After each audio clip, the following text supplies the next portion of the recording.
Баршаңызға сәлем достар, мен бүгінгі видеода сіздерге сан есім тақырыбын түсіндіремін. Баршамызға таныс, сан есім дегеніміз заттың санын, мөлшерін, ретін білдіретін сөз табы болып табылады. Осы сан есімнің ішінде түрлер өте көп. Бөлшектік сан есім, реттік сан есім деген сияқты. Бүгін сол сан есімдердің ішінде есептік сан есімдерге тоқталамыз. Жалпы сан есім дегеніміз ағылшын тілінде the numeral деп аталады. Ал есептік сан есім cardinal numbers деп аталады. Бірінші, оңайынан қиынына қарай жүрейік. Яғни 1-ден 19-ға дейінгі сандарды атап өтейік. 1, 2, 3, 4, 5, 6, 7, 8, 9, 10, 11, 12, 13, 14, 15, 16, 17, 18, 19.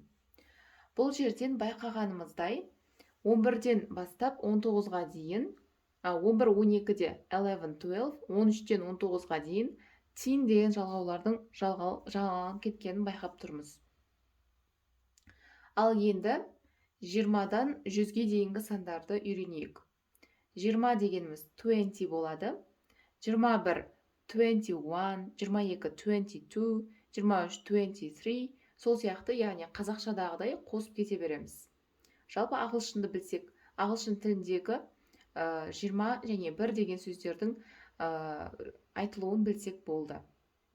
Ал 30 дегеніміз 30, 40 40, 50 50, 60 60, 70 70, 80 80, 90 90, 100 дегеніміз 100 болып аталады.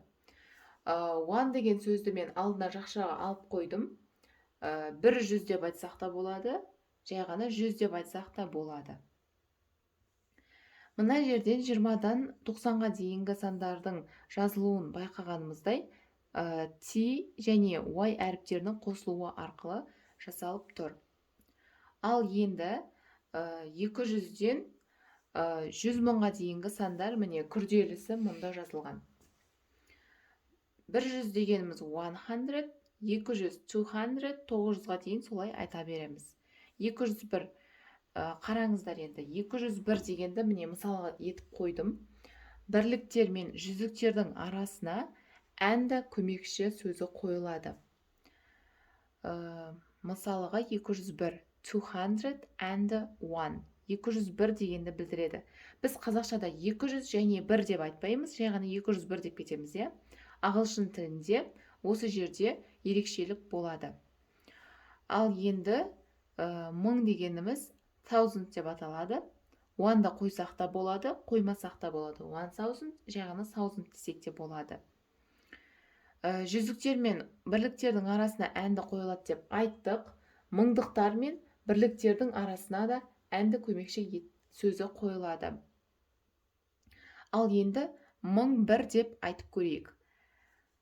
1001, 1001 деп айтылады.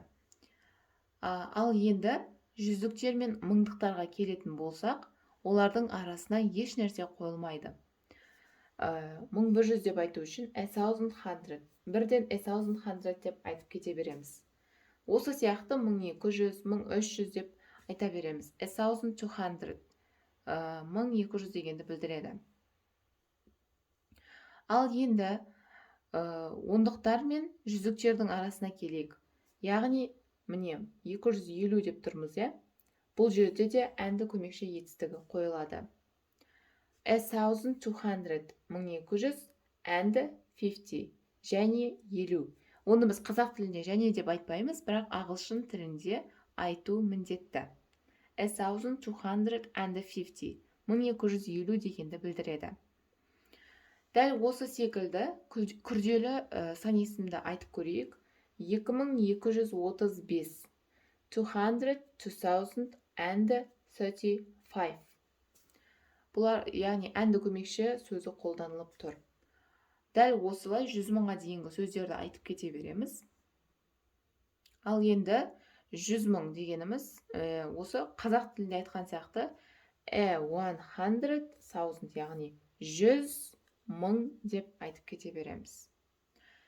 Ал енді өте бір қолайлы жағдай ағылшындардың ерекше жағдай болып табылады. Асығыс жағдай кезінде, міне ерекше жағдайды осылай белгілеп қойдым. Күрделі 4 таңбалы сан есімдер кездессе, біз оларды ортасынан бөліп айтып кете береміз. Ортасынан бөлгенде міне 19 және 1945, 19 және 45 деген сандардан құралып тұр. 19-45 деп айтып кете берсек болады. Біз қазақшада 19-45 деп айта алмаймыз, міндетті түрде оны 1945 деп айтуымыз керек. Ал ағылшындарда 1945 деп айтып кете берсе де қате емес. Міне бүгінгі сабақ аяқталды. Бүгінгі сабақ сіздерге түсінікті болды деп ойлаймын. Міндетті түрде лайк басып, комментарий қалдыра кетіңіздер. Қоңыраушаны басып қойсаңыздар, алдағы уақытта менің видеоларымды ешқашанда жіберіп алмайтын боласыздар. Сонымен қатар менің Instagram парақшама жазылуды ұмытпаңыздар.